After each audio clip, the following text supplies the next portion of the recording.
Hello friends and welcome to radio Manav Rachna 107.8 FM. मैं हूं RJ Bhavna और रेडियो मानव रचना 107.8 एफएम पर प्रोग्राम है वी यानी विमेन एम्पावरमेंट, महिला सशक्तिकरण की इस कड़ी में मैं मेरे साथ आज बैसाखी शाह है। सबसे अच्छी बात यह है कि इस कार्यक्रम में मैं आपको सशक्त महिलाओं से मुलाकात करवाती हूँ और ये सशक्त महिला अपने जीवन के कुछ पन्नों को हमारे साथ शेयर करती हैं और उसके बाद हम महिला सशक्तिकरण की एक बहुत ही स्ट्रॉन्ग सी कड़ी बना लेते हैं। और आज महिला सशक्तिकरण की कहानी बैसाखी साहा की जुबानी। ये एक ऑथर है, अवार्ड विनिंग इंटरनेशनल स्पीकर है, परफॉर्मर है और अपने आप को ग्लोब ट्रॉटर कहती है क्योंकि इन्होंने प्रैक्टिकली विश्व के बहुत सारी कंट्रीज को देखा है। इनकी एक बहुत ही खास बुक आई है, लाइफ इज आबरा कडाबरा। वाकई जिंदगी एक मैजिकल चीज है और ये इस आबरा कडाबरा को आज हमें डिसाइफर भी करके आने वाली है, बताने वाली है कि किस प्रकार लाइफ को मैजिक की तरीके से देखा जा सकता है। बहुत ही खूबसूरत 21 मैजिकल स्टोरीज हैं इस किताब में, लेकिन ये सारी मैजिकल स्टोरीज इनकी ट्रैवल की हैं। सो ढेर सारी बातें आज हम इनसे करने वाले हैं, लेकिन उससे पहले हम करेंगे इनका स्वागत रेडियो मानव रचना 107.8 एफएम के स्टूडियो में। Thank you for that wonderful introduction. That was awesome. Baisakhi ji, मेरे कार्यक्रम का हमेशा पहला सवाल एक ही होता है। जब मैं सशक्त महिलाओं से लोगों को रूबरू करवाती हूँ तो मैं उनसे जानने की कोशिश करती हूँ कि उनके जिंदगी के नजरिए में महिला सशक्तिकरण या विमेन एम्पावरमेंट क्या है। वेल, एम्पावरमेंट वो चीज़ है जो हमको अंदर से शक्ति मिलती है। जी। कभी कभी हमारे एक्सटीरियर सर्कमस्टांसेस जो होते हैं वो हमको पावरलेस फील कराता है या सिचुएशन इतना होपलेस लगता है और हमको लगता है कि कोई भी यहाँ से निकलने का कोई तरीका नहीं है या हम फंस गए हैं या ज़िंदगी बस ऐसे ही डिप्रेसिव हो जाता है। बट हमारे अंदर एक ऐसा एम्पावर्ड हो जाते अगर हम हो सकते हैं जहाँ हम एक इनर पावर से कनेक्ट करते हैं जी। वो हमारा कनेक्शन विद द ऑलमाइटी हो सकता है, हमारा connection with the greater universe हो सकता है। अगर हम वहाँ पे कनेक्ट करते हैं तो अंदर से एक कॉन्फिडेंस आ जाते हैं कि नो मैटर व्हाट जिंदगी हमको कुछ भी सिचुएशन में डाल दे हम वहाँ से निकलेंगे और विथ फ्लाइंग कलर्स ही निकलेंगे। वो होती है सच्ची एम्पावरमेंट। महिलाओं की जब एम्पावरमेंट की जर्नी के बारे में मैं बात करती हूँ ना, तो अच्छी बात पता है क्या होती है, महिलाएं अलग अलग किस्म की बात करती हैं। कुछ महिलाओं का ये कहना होता है कि अगर वो पावरफुल है यानी किसी ऐसी इन्फ्लुएंशियल पोस्ट पर है तो वो एम्पावर्ड है। कुछ महिलाओं का ये मानना है कि अगर वो इंडिपेंडेंट है तो वो एम्पावर्ड है। कुछ महिलाओं का ये मानना है कि अगर जिंदगी ने उन्हें बहुत सारी रिचेस दी है तो वो एम्पावर्ड है। लेकिन मेरा ये मानना है कि अगर आप अपनी जिंदगी को अपनी शर्तों पर जी पा रहे हैं, उसे खुशी से व्यतीत कर पा रहे हैं और आपके डिसीजंस में किसी और का इन्फ्लुएंस नहीं है, तो डेफिनेटली आप सशक्त हैं, आप एम्पावर्ड हैं। बिल्कुल, आई अग्री। मुझे आपका डेफिनेशन बहुत ही अच्छा लगा क्योंकि कभी कभी ना एक्सटीरियर सर्कमस्टेंसेस जो होते हैं वो हमसे छीना जा सकता है। अगर मैं मान लो मेरे पास बहुत पैसे हैं उसके लिए मैं अपने आप को एम्पावर्ड फील करती हूँ, कल हो सकता है कि वो पैसा ना रहे। या किसी के पास बहुत बहुत खूबसूरती हो और कल हो सकता है कि वो खूबसूरती ना रहे। तो अगर हम कोई भी हमारा जो अंदर का एम्पावरमेंट है वो बाहर के चीज़ों पे डिपेंड करेंगे तो वो सच्ची एकदम मतलब ऑथेंटिक एम्पावरमेंट नहीं है। अगर कहीं भी डाल दे वहाँ से हमारा जो आप बोल रहे हो अपने शर्तों से जिंदगी जीना, वही होता है सच्चा एम्पावरमेंट। चलिए, अब अगला सवाल बैसाखी जी मैं आपसे जानना चाहूंगी कि आपने अपनी जिंदगी की शुरुआत बहुत सारे अलग अलग करियर से की। आई मीन आप एक कंप्यूटिंग ग्रेजुएट रही, उसके साथ साथ आपने मार्केटिंग भी की, आप मार्केटिंग एग्जीक्यूटिव रही, आपने जर्मन इंटरप्रेटर का भी रोल निभाया, एक इंग्लिश टीचर रही, स्पेनिश ट्रांसलेटर रही, बहुत सारी भाषाएं आप बोल पाती हैं। मुझे बताइए ये जो जर्नी थी, मतलब आपने कैसे सोचा कि चलिए भाई अब वर्ल्ड को ट्रैवल करते हैं? सोचा नहीं ना, सोचते तो नहीं होता। एक्चुअली ये जो है इसीलिए हम इसको लाइफ इज एब्रा कडाब्रा बोलते हैं क्योंकि हमको सिर्फ एक पथ दिखाते हैं भगवान, एक मार्ग। जब हम उस मार्ग पे चलते हैं तो दूसरा मार्ग आता है, तो तीसरा। तो मैं 17 साल की उम्र में इंडिया छोड़ के चली गई थी, जस्ट क्लास 10 ख़त्म हुआ था, स्कॉलरशिप लेके सिंगापुर चली गई थी। वहाँ पे मैंने कंप्यूटर सीखा, तभी कंप्यूटिंग ग्रेजुएट बोलती हूँ। बट उस टाइम मुझे नहीं पता था मैं ग्लोब ट्रॉटर बनूंगी, ना ही मुझे पता था कि मैं इतने महादेशों में रहूंगी ये सब। बट कुछ सपने थे, कुछ इच्छाएं थी और वो सपने इतने स्ट्रांग थे, जैसे कभी कभी मैं ना यूनिवर्सिटी में जैसे जर्मन सीखती थी, Yes. ऐसे ही क्रॉस फैकल्टी सब्जेक्ट, तो मेरा बड़ा इच्छा था जर्मनी जाने का, यूरोप जाने का। और यूरोप जाने के लिए मेरे पास पैसा भी नहीं था, मौका भी नहीं था, तो कैसे जाऊँ। तो मेरी इच्छाएं इतनी स्ट्रांग थी कि मैं एग्जाम्स के टाइम अपने बुक्स लेके एयरपोर्ट चली जाती थी। एयरपोर्ट जाके वहाँ पे जितने भी प्लेन्स जाते थे यूरोप की तरफ, मैं सबको ऐसे हाथ हिला के बोलती थी कि अभी यूरोप को बोलो मैं आ रही हूँ, Nice. जर्मनी को बोलो मेरे वेलकम करने की तैयारियां करें। तो ऐसे मैं अपने आप के साथ खेलती थी। खेलते खेलते एक दिन ये सपना वास्तव हो गया, जब within 2-3 months I won an all expense paid trip to Europe. Wow. तो इसको मैं मैजिक बोलती हूँ कि तुम्हारे पास एक इच्छा हो, एक सपना हो, वो इतना स्ट्रांग हो कि the world life is obliged कि तुम्हारे तुम्हारे सिचुएशन ऐसे रीअरेंज कर दे ताकि तुम्हारा सपना साकार हो। तो इसे मैनिफेस्टेशन का नाम दीजिए या फिर इसे कहिए इनर पावर। लेकिन मैं तो ये कहूंगी कि अगर शाहरुख खान की फिल्म का डायलॉग है कि अगर आपने किसी चीज को पाने की चाह रखी है तो ये जो पूरी कायनात है ये उस चीज को आपसे मिलवाने की कवायद में लग जाती है। और शायद यही खूबसूरती है हमारी जिंदगी की। लेकिन इस लाइफ को आबराकडाबरा की तरह, मैजिक की तरह जीना तो सीखिए। हम तो ये सोच लेते हैं कि हमारी जिंदगी में तकदीर ने कुछ नहीं लिखा है, कभी कभी हम ये सोच लेते हैं हमारे हालात ही अच्छे नहीं है। अगर इन सारी चीजों से अलग हट जाए ना तो आप जीवन को बहुत ही खुशी से जी पाएंगे। अब अगला बहुत ही खूबसूरत सा सवाल है।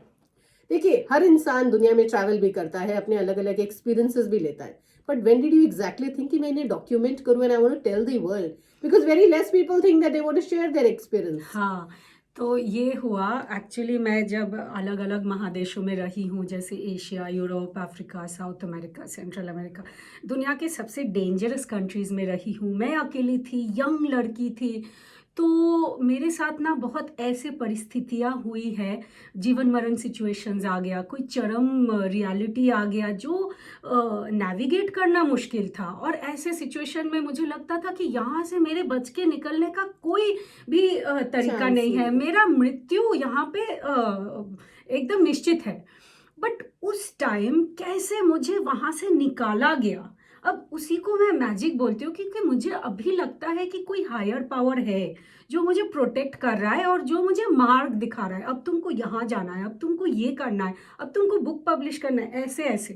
तो जब ये बुक एक्चुअली एक और ऐसे लाइफ थ्रेटनिंग सिचुएशन में मैं थी, तो तब मुझे एक सपना आया और सपने में मुझे बोला कि ये बुक तुमको लिखना है, क्योंकि यही फीलिंग आ रही थी कि तुम ये सब मैजिकल स्टोरीज जो जो तुम्हारे साथ एक्सपीरियंसेस हुआ है, it was not meaningless, it was not meant to die with you. तुम ये सब कहानियां लेके मर नहीं सकती, तुमको ये दुनिया के साथ शेयर करना है। और जब मैं उठी ना, नींद से उठी, तो मुझे लग रहा था कि ये क्या है, मतलब शायद विशफुल थिंकिंग है। तो मैंने 3 स्टोरीज लिखा। जी। 3 स्टोरीज लिख के मैं कुछ बड़े बड़े पब्लिशर्स को भेज दिया। मुझे लगा देखती हूँ कोई इंटरेस्ट है या नहीं, पर आधे घंटे में इतने सारे रिस्पॉन्स आ गए और 2 बड़े बड़े पब्लिशर का बुक डील मेरे ईमेल इनबॉक्स में बैठा था। तो तब मुझे लगा कि हाँ, इस बुक में कुछ पोटेंशियल है, ये मुझे लिखना है। और इसमें ऐसी ऐसी कहानियां हैं कि जैसे कभी कभी मैं किसी चीज़ में फेल हो गई, और क्योंकि मैं उसमें फेल हुई, मेरा सपना कुछ और सपना साकार हो गया। Okay. या कभी ऐसा हुआ कि मैं कुछ चीज़ भूल गई, वो क्योंकि मैं भूल गई मेरी जिंदगी बच गई। मतलब ऐसे ऐसे चमत्कार घटनाएं हैं। जो भी इस बुक को पढ़ेगा वो जिंदगी को नए आंखों से देखना शुरू करेगा, या तो एक नई डायमेंशन से वो जिंदगी देखेगा। मतलब जैसे रोज हम ऐसे बोलते हैं ना, हमारे साथ ये हो रहा है, तो हम ना जिंदगी में रिएक्ट कर रहे हैं कि हमारे साथ ये हो रहा है, तो इसमें हम कैसे रिएक्ट करें। पर हम रिएक्शन से ऊपर जा सकते हैं, हम क्रिएशन में जा सकते हैं, जहाँ पे हम ये कहेंगे कि ये हम सृष्टि कर रहे हैं, तो हमारी जिंदगी हम सृष्टि करते हैं। तो उस लेवल तक पहुंचने का ये बुक मतलब दिखाती है कैसे वो सृष्टि होती है, और यूनिवर्स हमको कैसे हेल्प करता है हमारी इच्छा वाली जिंदगी को सृष्टि करने। बहुत सारे लोग इसे वाकई मैजिक कहेंगे। I mean half of the people would be thinking कि ऐसा पॉसिबल भी कहाँ है। जिस प्रकार बैसाखी बातें कर रही हैं आपको विश्वास भी नहीं हो रहा होगा, लेकिन मैं आपको बताना चाहती हूँ कि इन सब बातों पर आप विश्वास कर सकते हैं, क्योंकि वाकई जिंदगी में ऐसा होता है कि जब आप कुछ चाहते हैं और आपको लगता है कि आप इसे करें, तो कहीं ना कहीं उसके पीछे कोई ना कोई वजह ज़रूर होती है। शायद परमात्मा चाहते हैं कि आपके इन एक्सपीरियंसेस से बहुत सारे लोगों को बेनिफिट मिले।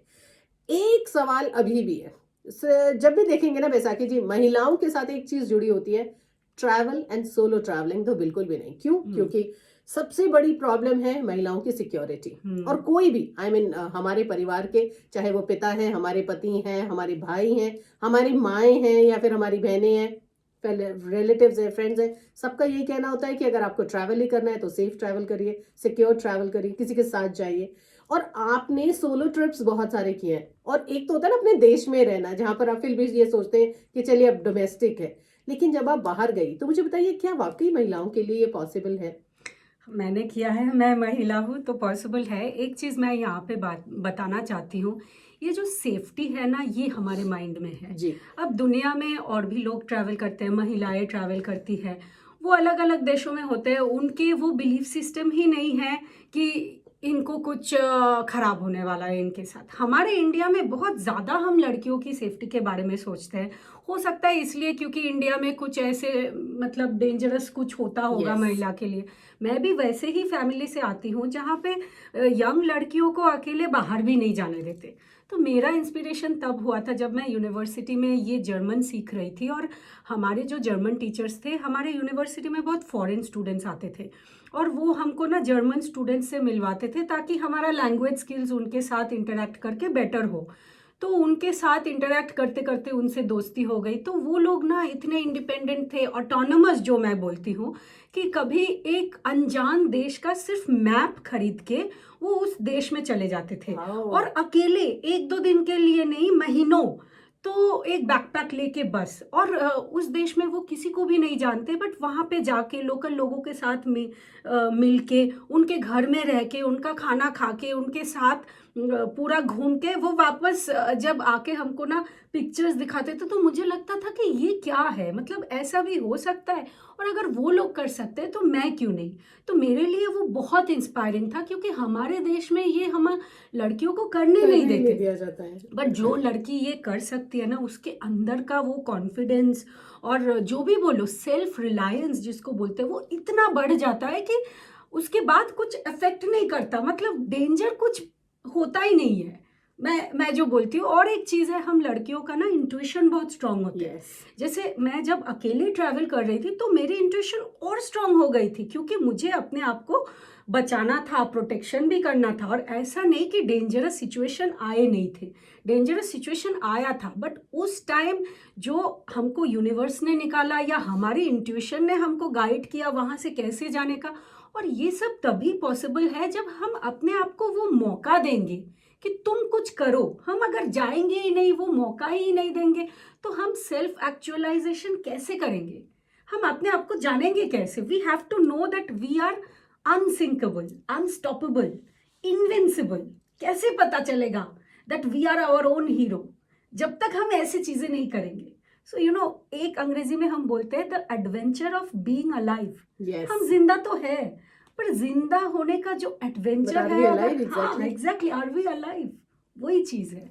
सो अगर आप उन लोगों में से जो हर दिन काट रहे हैं, आपके पास बहुत सारे काम है और आप रोज सुबह उठते हैं, उन कामों को खत्म करते हैं और रात को सो जाते हैं, लेकिन आपके पास याद करने के लिए कोई एडवेंचर, कोई थ्रिल या फिर कोई ऐसा एक्सपीरियंस नहीं है जो आप किसी को नरेट करें और वो ये कहें, wow did you do this, तो मुझे डेफिनेटली लगता है आप लाइफ नहीं जी रहे हैं। जाइए ना, कुछ एक्सप्लोर करिए, शायद एक नई जगह, एक नया इंसान, या फिर कोई नई हॉबी, कुछ भी हो सकता है। हम ये नहीं कहते हैं कि जिंदगी में सिर्फ ट्रैवल करना ही जरूरी है। एग्जैक्टली। आप कुछ भी एक्सप्लोर कर सकते हैं, पर हर दिन, उम्र के हर साल, हर सांस में कुछ नया जरूर करिए। चलिए बैसाखी जी, अब एक बड़ा अहम सवाल, हम जब भी कुछ करते हैं ना, हमारे पीछे, अब आप कहती है ऑलमाइटी की पार है, लेकिन सबसे बड़ा सपोर्ट कौन है आपका? I think my inner guidance, my heart, because the path of the heart, जो हमारे हृदय का जो पाथ होता है ना, वो हमको मार्ग दिखाता है। अब जिंदगी में मैं हमेशा लोगों को बोलती हूँ, 2 पथ है। एक पथ वहाँ जहाँ आपको सब बोलते हैं आपको ये करना चाहिए, मम्मी बोलती है आप इंजीनियरिंग पढ़ो, पापा बोलते हैं आप डॉक्टरी पढ़ो, टीचर बोलते हैं आप कंप्यूटर साइंस पढ़ो। तो इन सब में ना हम अपना सोल एक्सप्रेशन, जिसके लिए हम इस दुनिया में आए हैं, वही खो देते हैं। तो हमारे अंदर अब दोनों पाथ, एक हमारे अंदर का पाथ होता है, पाथ ऑफ द हार्ट, जो मैं Yes. बोलती हूँ वो भी बहुत चैलेंजिंग होगा, उसमें भी बहुत दिक्कत होंगे, बहुत ऑब्स्टिकल्स होंगे जो हमको ओवरकम करना है। बट दोनों पाथ में जिसमें से हमको सच्ची आनंद मिलेगी वो है हमारी पाथ ऑफ द हार्ट। और जो पाथ हमको फोर्सफुली लेना पड़ता है, उस पाथ में हमको कोई भयानक बीमारी हो जाएगी, हमारी जीने की ख्वाहिश चली जाएगी, डिप्रेशन में चले जाएंगे, वो सब होगा। तो जैसे मैं लोगों को बोलती हूँ, work should be Joy. Yes. अगर हम काम कर रहे हैं सिर्फ बिल्स भरने के लिए या मंथली वो भी जो रेंट भरने जीने के लिए, कमाने हाँ, के लिए, खाने के लिए, अगर हम इसलिए काम कर रहे हैं तो जिंदगी का मतलब ही हमने खो दिया है, क्योंकि that is not the point of life. Life का पॉइंट है हम जो भी करें उसमें हमको आनंद मिले। तो जैसे मेरा काम ही, मैं सोती हूँ जागती हूँ यही मेरा काम है, मैं पढ़ाती हूँ, कुछ भी करती हूँ, मुझे इसमें इतना मज़ा आता है, ये मेरा लाइफस्टाइल है। इसमें ना तो मैं कुछ काम करती हूँ ना तो बहुत स्ट्रेस है। हाँ, कभी कभी बहुत चैलेंजेस आते हैं, ये करना है, ये ऑब्जेक्टिव पाना है, बट वो ना पाथ ऑफ द हार्ट, मैं उसको बोलती हूँ फाइटिंग द गुड फाइट, जो हमारे हार्ट वाला फाइट है। और दूसरा वाला जो है, जो हमको सब बोलते तुम ये करो वो करो, वो ऐसा लगता है कि हम कोई चित्र बना रहे, उस चित्र में बाकी सब लोग अपना अपना रंग डाल रहे हैं, उसमें हमारा ही रंग गायब हो जाता है। यस। सो बहुत सारे लोगों की लाइफ ऐसी होती है जहां आप ये देखेंगे कि वो अपनी लाइफ में सिर्फ इन्फ्लुएंस्ड है लोगों से, अपना इनपुट तो कहीं है ही नहीं। और अगर आप ऐसी जिंदगी जी रहे हैं ना, तो मैं नहीं कहूंगी आप जी रहे हैं, हाँ। जिंदगी को जीना सीखिए। जुड़े रहिए रेडियो मानव रचना 107.8 एफएम के साथ। अब अगला बैसाखी जी सवाल है आपकी ट्रैवल को लेकर। जब आपने ट्रैवल किया, इतना लंबा ट्रैवल किया, अलग अलग देशों में ट्रैवल किया, और आपने कहा कि हमारे विश्व के डेंजरस कंट्रीज में भी आपने ट्रैवल किया और सेफेस्ट कंट्रीज में भी आपने ट्रैवल किया, सबसे बुरा एनकाउंटर क्या था? एक ऐसी चीज जिसे आप कभी नहीं भुला सकती। बहुत सारे हैं एक्चुअली। वेनेजुएला में एक बार मैं थी, वहां तो लोगों को काट काट के फेंकते हैं रास्ते में। Oh my God. पहले लूटते पर आप कैसे हैं, बच गए? पहले शूट करते हैं फिर लूटते हैं ओहो। वहां पे। तो हम वही तो स्टोरीज है। एक Yes. बार ऐसे हुआ था कि हम कहीं जा रहे थे और हम अपना आइडेंटिटी लेना भूल गया था। तो वहाँ वेनेजुएला के जो मिलिट्री लोग होते हैं ना, बहुत पावरफुल होते हैं, किसी को भी मार सकते हैं। तो हमको ऐसे पकड़ लिया था, हम भूल गए थे आइडेंटिटी ले जाने के लिए, तो पकड़ लिया था और उन्होंने ना हमको गाड़ी से निकाल दिया था। हमारे साथ एक पोलैंड की भी लड़की थी और हमारे साथ कुछ बदतमीजी करने का वो सोच रहा था, और मुझे वो पता चल गया था। और हमारी जो गाड़ी थी, गाड़ी वाले को बोल दिया था आप चले जाओ। तो उस टाइम ना हमारी इंट्यूशन पता नहीं कुछ हमने ऐसा कुछ किया, और क्योंकि हम वो भूल गए थे, उससे लेके ना हम उस सिचुएशन से बच गए।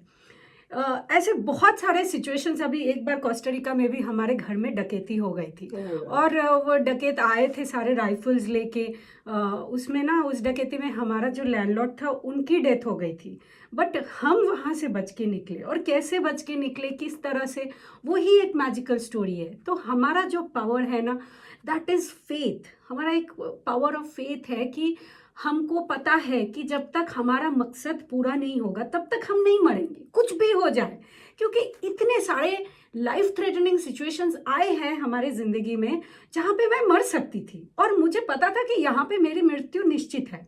और क्योंकि मैं नहीं मरी, तब मुझे लगा कि मुझे जिंदा रखने का कोई तो पर्पस होगा। ऐसे नहीं क्योंकि और लोग मर रहे, मैं क्यों नहीं मरी। और मुझे कभी मरने का डर ही नहीं था।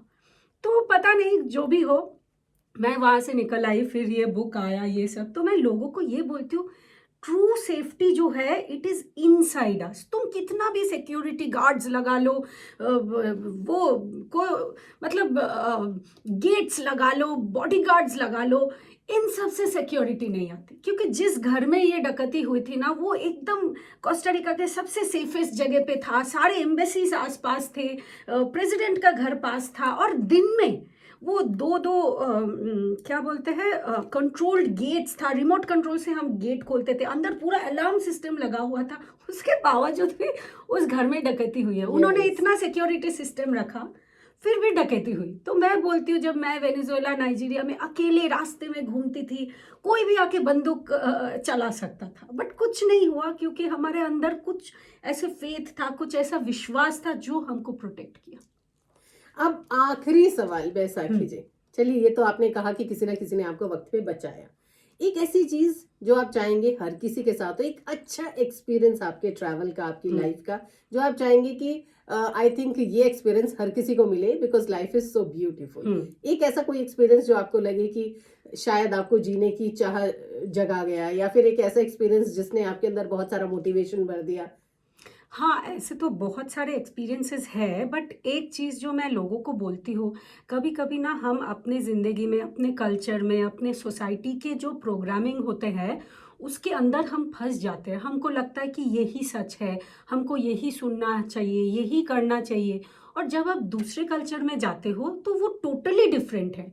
जैसे एक कल्चर में जो सही है, दूसरे कल्चर में वो गलत है। एक कल्चर में जो राइट मतलब जो आपको लगता है ये पोलाइट है, ये हमको करना चाहिए, एक और देश में वो इम्पोलाइट है, वो करोगे तो लोगों को बुरा लगेगा। मतलब ये सब देखने के बाद आपको लगता है कि सच्चाई क्या है। तो मैं लोगों को बोलती हूँ, जब आप ऐसे 10 कल्चर्स देख लोगे ना तो इन सब के ऊपर चले जाओगे आप। यस, और वो जो ऊपर, मैं उसको जो बोलती हूँ कलेक्टिव कॉन्शियसनेस, जो हमारे ह्यूमैनिटी का कलेक्टिव माइंड है, वो एकदम डर से भरा हुआ है। तो पूरा फियर से प्रोग्राम्ड करा है। कोई पैंडेमिक आ गया, कोई एक्सीडेंट हो गया, कोई युद्ध आ गया, हम इन सब चीज़ों में विश्वास करते हैं और यही चीज़ें हमारे साथ होता रहता है। पर अगर आप उस डायमेंशन के ऊपर चले जाते हो जहाँ पे you are connected with the universe, और वो आपको मार्ग दिखा रहा है, अब तुमको यहाँ जाना है, अब तुमको ये करना है, तो आप इन सब चीज़ों से बच सकते हो, बीमारी से बच सकते हो, ऐसे डरावने सिचुएशन से बच सकते हो। और वो सिचुएशंस होगा भी तो तुमको मार्ग मिल जाएगा। और इतना कॉन्फिडेंस हमारे अंदर अभी आ गया है कि हमको कोई रास्ते में भी फेंक दे, कोई गुंडों के साथ भी फेंक दे, हमको कुछ नहीं होगा, हमको पता है। तो ये चीज़ हम कैसे इतने कॉन्फिडेंस के साथ बोल सकते हैं? क्योंकि हमारे साथ ये एक्सपीरियंस हुआ है। तो ये ना एक इनर फ्रीडम है। हम हर जगह डर डर के नहीं जिएंगे, क्योंकि जब भी हम डर डर के जीते हैं तो हमारे साथ हर रोज कुछ ना कुछ बुरा होता है। तो मैं चाहती हूँ कि लोग ऐसे बुक्स पढ़े जिसमें उनका थिंकिंग प्रोसेस ही बदल जाएगा, उनका पर्सपेक्टिव ऑफ लाइफ बदल जाएगा। कि जो हमको बोलते हैं कि ये डरावनी चीज़ें हैं, ये पैंडेमिक हो रहा है, ये वो हो रहा है, हम उन सब के ऊपर जा सकते हैं। तो वो नेगेटिव एक्सपीरियंसेस हमको कम टच करेगा। और यही है वो फ्रीडम, इनर फ्रीडम, जो मैं चाहती हूँ कि सब एक्सपीरियंस करें, मैं अकेले क्यों। सो ऑफ कोर्स मैं ये कहना चाहूंगी कि इस पार को जरूर पहचानिए कि आप अपने बारे में जो सोचते हैं, अपने लिए जो सोचते हैं, वो सब कुछ आप अपने अंदर अट्रैक्ट कर सकते हैं। पर जरूरत है कि सबसे पहले आप उसमें विश्वास रखें। तहे दिल से धन्यवाद कहना चाहूंगी बैसाखी जी, आज आपने अपना कीमती समय निकाला, हमारे स्टूडियो में आए। न सिर्फ आपने हमारे सभी लिसनर्स को इतनी बेहतरीन जानकारी दी, लेकिन जाने से पहले आप सभी को क्या खास एक मैसेज देकर जाना चाहेंगे? हाँ, ज़रूर। एक तो हमको बहुत अच्छा लगा आपके साथ इंटरैक्ट करके, और इतने अच्छे अच्छे सवाल कर रहे थे आप। तो मैं सभी श्रोताओं को यही बोलूँगी। एक मेरे बुक के पहला पन्ना में ये सेंटेंस है, magic only happens to those who can make it real in their imaginations. तो चमत्कार बोलो, जादू बोलो, वो उन्हीं के साथ होता है जो इसको अपनी कल्पना में सच मानते हैं। तो हम इस बुक का नाम एब्राकडाब्रा रखा है ना, वो इसलिए कि एब्राकडाब्रा हिब्रू में बोलता है कि मैं जैसा बोलूँगी वैसा ही सृष्टि करूँगी, मैं जैसा विश्वास करूँगी वैसा ही सृष्टि करूँगी। अभी आप विश्वास के बारे में बोल रहे थे ना, तो यही चीज़ हमारे कल्पना में अगर हम विश्वास कर सकते हैं तो कुछ भी पॉसिबल है। क्योंकि कल्पना से पावरफुल चीज़ और कुछ नहीं है। Imagination is creation. भगवान है हमारे कल्पना में है। हम किसी से मोहब्बत करते हैं, हमारी कोई फेलियर होती है ज़िंदगी में, सक्सेस होते हैं, जो चीज़ हम एक्सपीरियंस करते हैं वो सब हमारे कल्पना में है। और कल्पना में अगर हमारी ज़िंदगी स्वर्ग हम देखें तो स्वर्ग बन जाएगा, नरक देखें तो नरक बन जाएगा। तो मैजिक के ऊपर विश्वास करोगे, कल्पना में अगर सोचोगे कि मैजिक है, हमारे साथ कुछ मैजिकल होगा और इस सिचुएशन से हम निकल पाएंगे, तो वही होगा। बहुत खूबसूरत सा संदेश दिया। इनफैक्ट दिल करता है कि इनकी हर बात पर विश्वास करें, और एक बार इसको ट्राई करने में हर्ज नहीं है। एक बार विश्वास करिए, सोच कर देखिए कि जो आपने सोचा है, कल्पना की है, वो सच हो सकता है। बस इसी बात पर तहे दिल से धन्यवाद। लेकिन आप जुड़े रहेंगे रेडियो मानव रचना 107.8 FM के साथ। Feel good, feel live. Thank you. That was great, very nice. Stop करो।